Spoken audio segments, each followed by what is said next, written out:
Hello friends, I am Sweety Singh Rajput. Welcome back to my YouTube channel. So guys, आप सभी कैसे हैं? आई होप आप बहुत अच्छे होंगे और आप बहुत अच्छे से अपनी पढ़ाई कर रहे होंगे। जैसे कि आज है 29 मई 2023, daily current affair by SSR. ये लेक्चर आपके ऑल कॉम्पिटेटिव एग्जाम के लिए सफिशिएंट है। इस लेक्चर में हम डेली डिस्कस करते हैं day of the word and ये लेक्चर आप सभी को बाइलिंगुअल मिलता है, हिंदी प्लस इंग्लिश में। डेली मॉर्निंग में मैं सुबह 6 बजे मैं इस वीडियो को अपलोड कर देती हूँ। सो गाइज, अब देर ना करते हुए स्टार्ट करते हैं सेशन। अगर आप लोग मेरे चैनल पे न्यू है तो प्लीज आप मेरे चैनल को सब्सक्राइब कीजिए एंड बेल आइकन पे क्लिक कीजिए ताकि जो भी मेरी वीडियोस आए उसका नोटिफिकेशन आप तक पहुंच जाए। And let start now. And आप सभी को कमेंट बॉक्स में लिखना है गाइज, जय हिंद जय Bharat. Okay, thought of the day है गाइज आज का, जिनमें अकेले चलने का हौसला होता है उनके पीछे एक दिन काफिला होता है। तो अगर आप इस समय अपनी पढ़ाई कर रहे हैं तो आप अपनी पढ़ाई पे फोकस कीजिए एंड आपका जो भी टारगेट है उसे अचीव कीजिए, और वो अचीव होने के बाद आपके पीछे देखना कितने सारे लोग खड़े होंगे। Okay, so let's start now.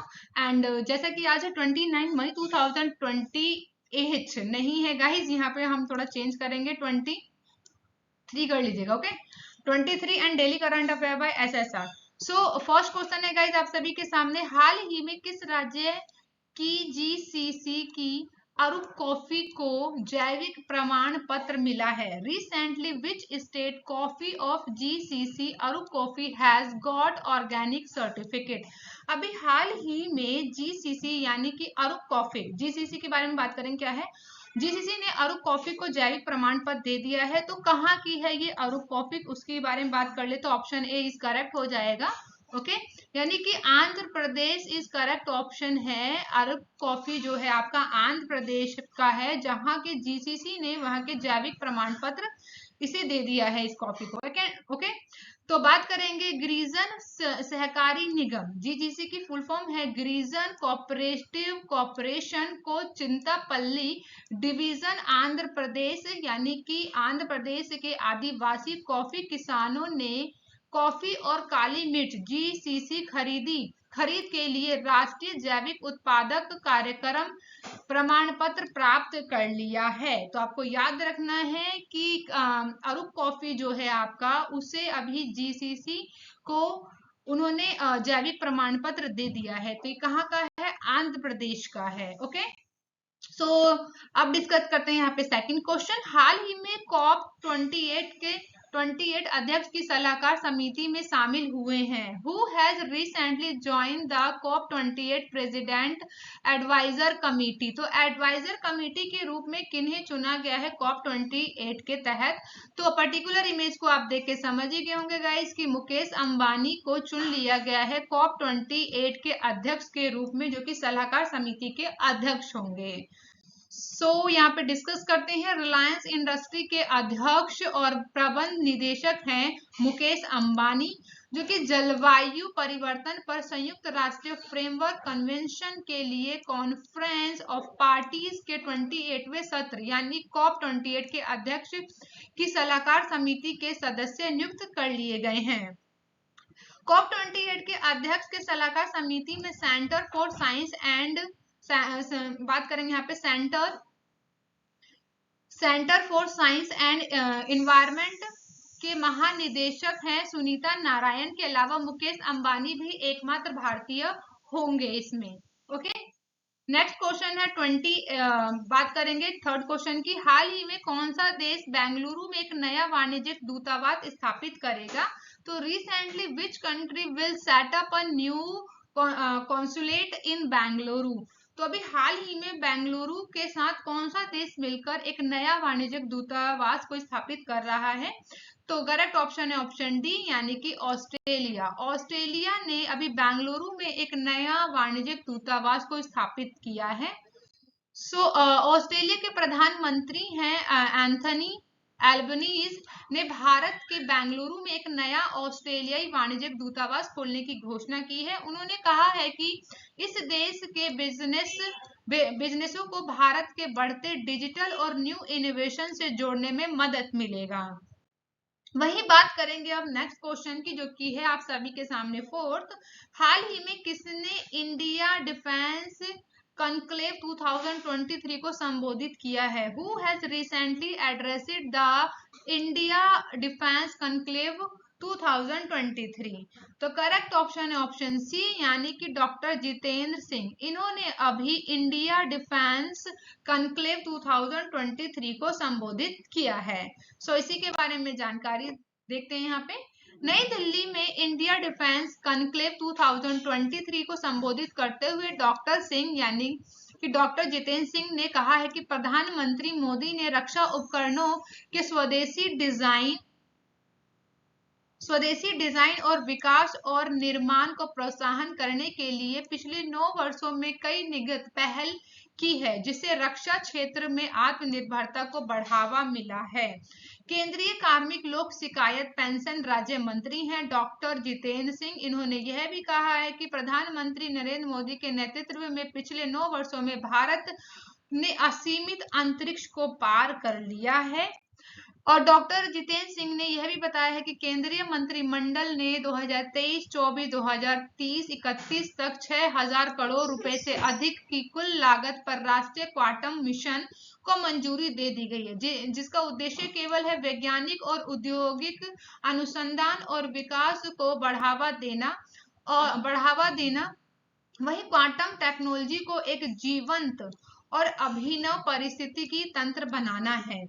बात करें, मंत्री ने यह भी कहा है कि भारत क्वांटम टेक्नोलॉजी में मुट्ठी भर देशों के एलिट क्लब में शामिल हो गया है। वर्तमान में भारत भी क्वांटम टेक्नोलॉजी में शामिल हो गया है। इससे पहले कौन कौन से देश इसमें शामिल थे? तो अमेरिका, कनाडा, फ्रांस, फिनलैंड, चीन और ऑस्ट्रेलिया ने क्वांटम टेक्नोलॉजी में अनुसंधान एवं विकास कार्यक्रम चला रहे हैं पहले से, इसलिए सभी देश बराबरी पर हैं। ओके, सो आप सभी के सामने है 5th क्वेश्चन। हाल ही में खनन स्टार्टअप शिखर सम्मेलन कहाँ आयोजित होगा? Where will the mining setup summit be held recently? तो करेक्ट ऑप्शन है guys option A, Mumbai. Option A is correct है। मुंबई में अभी खनन स्टार्टअप शिखर सम्मेलन को आयोजित किया जाएगा। केंद्रीय संसदीय कार्य, कोयला एवं खनन मंत्री हैं श्री प्रहलाद जोशी, जो कि 29 मई 2023 को मुंबई के पहले खनन स्टार्टअप शिखर सम्मेलन का उद्घाटन करेंगे। और यह सम्मेलन भारतीय प्रौद्योगिकी संस्था बंबई और खनन मंत्रालय के संयुक्त तत्वाधान में आयोजित किया जाएगा। खनन और कोयला रेल राज्य मंत्री श्री राव साहेब पाटिल और दानवे शिखर सम्मेलन के समापन सत्र में अध्यक्ष के रूप में रहेंगे।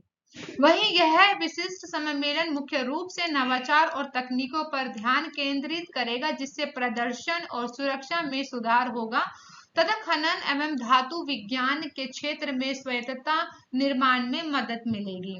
ओके, नेक्स्ट क्वेश्चन है आप सभी के सामने 6। हाल ही में किसे 2023 यानी 2023-24 के लिए CII अध्यक्ष के रूप में नियुक्त किया गया है? Recently, who has been appointed as the CII president for 2023 and 24? तो गाइस करेक्ट ऑप्शन होगा ऑप्शन डी, यानी आर दिनेशन। आर दिनेश को गाइज यहाँ पे CII प्रेसिडेंट चुन लिया गया है। तो पर्टिकुलर इमेज में आप जिन्हें देख रहे हैं, इन्हीं का नाम है R Dinesh. TV supply chain solution TVS supply chain solution के कार्यकारी उपाध्यक्ष बनेंगे आर दिनेश, जो कि 2023-24 के लिए भारतीय प्रौद्योगिकी परिसंघ यानी कि कॉन्फेडरेशन ऑफ इंडियन इंडस्ट्री के अध्यक्ष नियुक्त किए गए हैं अभी हाल ही में। और बात करेंगे यहाँ पे ITC के प्रबंध निदेशक है संजीव पुरी को अध्यक्ष नामांकित किया गया है, जो नई दिल्ली में CII राष्ट्रीय परिषद की बैठक के दौरान घोषणा की गई थी। वहीं बात करें EY इंडियन रीजन के अध्यक्ष हैं राजीव मोननी को CII के उपाध्यक्ष के रूप में नियुक्त किया गया है। तो हमने यहाँ पे डिस्कस किया है EY इंडियन रीजन के जो अध्यक्ष हैं राजीव मेमानी, उनको भी CII का उपाध्यक्ष भी नियुक्त किया गया है।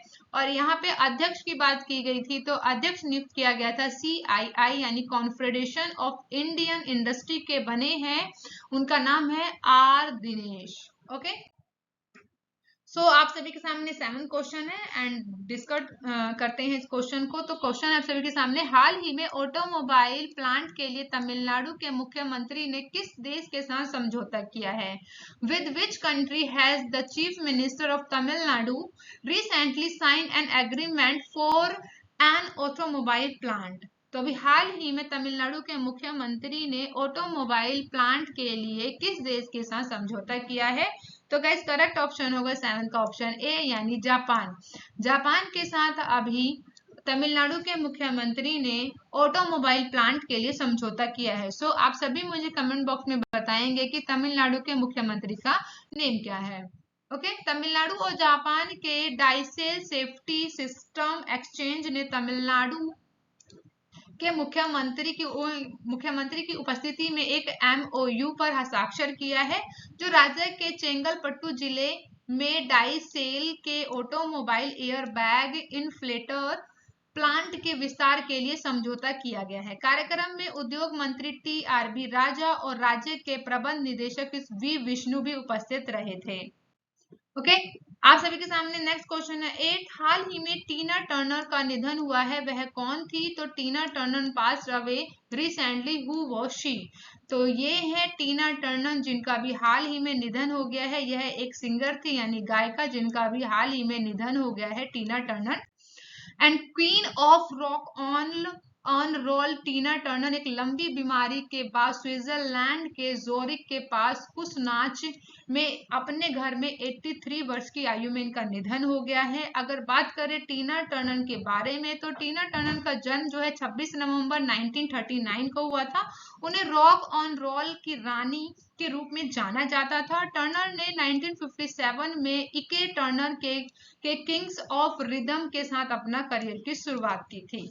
तो आपको याद रखना है टीना टर्नर, अभी इनका भी हाल ही में निधन हो गया है। ये एक सिंगर थी।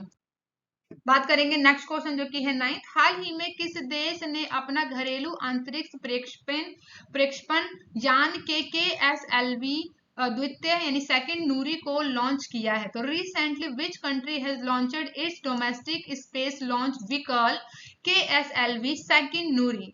तो जो नूरी KSLV सेकंड है, इसका डोमेस्टिक स्पेस है जो कि लॉन्च किया गया है किस देश के द्वारा? तो ये लॉन्च किया गया है, ऑप्शन बी करेक्ट होगा यानी दक्षिण कोरिया।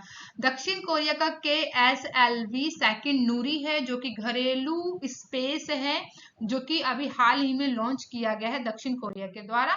तो दक्षिण कोरिया ने घरेलू रॉकेट का उपयोग करते हुए अपना पहला उपग्रह सफलतापूर्वक लॉन्च कर लिया है। इससे देश की बढ़ती एयर स्पेस महत्वाकांक्षाओं को बढ़ावा मिलेगा। यह साबित हुआ है कि प्रतिद्वंदी उत्तर कोरिया के साथ तनाव के बीच बड़ी मिसाइलों का निर्माण करने और साथ ही साथ जासूसी उपग्रहों को लॉन्च करने के लिए भी आवश्यक प्रौद्योगिकियां दक्षिण कोरिया के पास अब मौजूद हैं। यहाँ के विज्ञान मंत्रालय यानी स्पेस मिनिस्ट्री ने यह भी बताया है कि 3 चरणों वाली नूरी रॉकेट ने दक्षिण आइलैंड पर दक्षिण कोरियाई स्पेस लॉन्च फैसिलिटी से 435 मील लक्ष्य ऊंचाई पर एक कार्यरत परफॉर्मिंग वेरिफिकेशन उपग्रह को सफलतापूर्वक लॉन्च कर लिया है।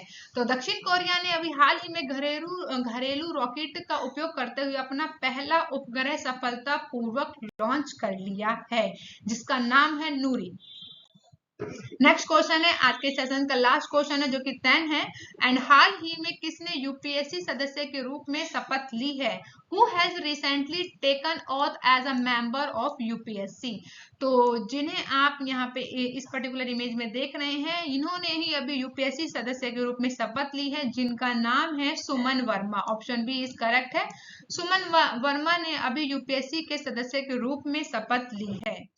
1990 की बैच की सदस्य हैं सुमन शर्मा। इन्होंने संघ लोक सेवा आयोग UPSC के सदस्य के रूप में अभी हाल ही में शपथ लिया है। इन्होंने UPSC के अध्यक्ष हैं डॉक्टर मनोज सोनी ने पद और गोपनीयता की शपथ दिलाई है सुमन शर्मा को। सुमन शर्मा की अगर बात की जाए तो इन्होंने 30 से अधिक वर्षों तक भारतीय राजस्व सेवा यानी आयकर में एक अधिकारी के रूप में कार्य किया है।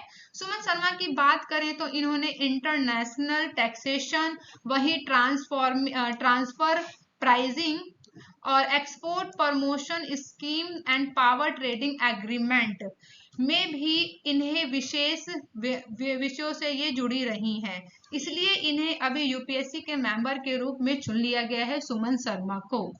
ओके गाइस, एंड बात करेंगे यहाँ पे यूपीएससी के बारे में। तो यूपीएससी की अगर बात की जाए तो यूपीएससी भारत सरकार के अधीन समूह ए अधिकारी पदों के लिए भारत में केंद्रीय भारतीय एजेंसी है, यानी कि गवर्नमेंट ऑफ इंडिया में जितने भी ग्रुप ए के ऑफिसर हैं उनके पोस्ट जो हैं यूपीएससी के द्वारा ही यूपीएससी के अंडर ही आते हैं। अगर बात करें कि इंडियन कॉन्स्टिट्यूशन के किस आर्टिकल में यूपीएससी आता है, तो आर्टिकल है 315, यानी यह भारतीय संविधान के अनुच्छेद 315 के तहत एक संविधानिक निकाय के रूप में स्थापित किया गया है यूपीएससी को। और वहीं बात करें यूपीएससी आईएएस, आईपीएस और आईएफएस के विभिन्न सिविल सेवाओं में भर्ती के लिए प्रतियोगिता परीक्षाओं का आयोजन भी यूपीएससी ही कंडक्ट कराता है। और यह एक अखिल भारतीय सेवा अर्थात आईएएस, आईपीएस और आईएफएस के उम्मीदवारों का चयन और नियुक्ति की भी जिम्मेदारी किसके पास है? यूपीएससी के पास ही है। तो all India service namely IAS, IPS and IFS responsible for selection and placement of candidates. अगर बात करें यूपीएससी की स्थापना की, तो यूपीएससी की स्थापना कब की गई थी? तो किया गया था 1 अक्टूबर 1926 को इसकी स्थापना की गई थी। और संस्थापक कौन थे? तो यूनाइटेड किंगडम की उस समय सरकार थी, तो इन्होंने ही इसे स्थापित किया था। मुख्यालय की बात की जाए तो हेडक्वार्टर कहाँ है? तो नई दिल्ली में यूपीएससी का हेडक्वार्टर है। ओके, अब हम डिस्कस करेंगे आज का डे ऑफ द वर्ड का, जो कि आप सभी के सामने फर्स्ट वर्ड है प्रिटेनियस। प्रिटेनियस का मतलब होता है अभिमानी, या फिर आप कपटी भी बोल सकते हैं। तो प्रिटेशियस का मतलब होता है, प्रिटेनियस का मतलब होता है अभिमानी। तो प्रिटेनियस का मीनिंग याद रखिएगा, अभिमानी या कपटी। एंड सेकंड वर्ड है आप सभी के सामने president. Note a president, this is a president. President का मीनिंग होता है मिसाल, मिसाल देना बोलते हैं।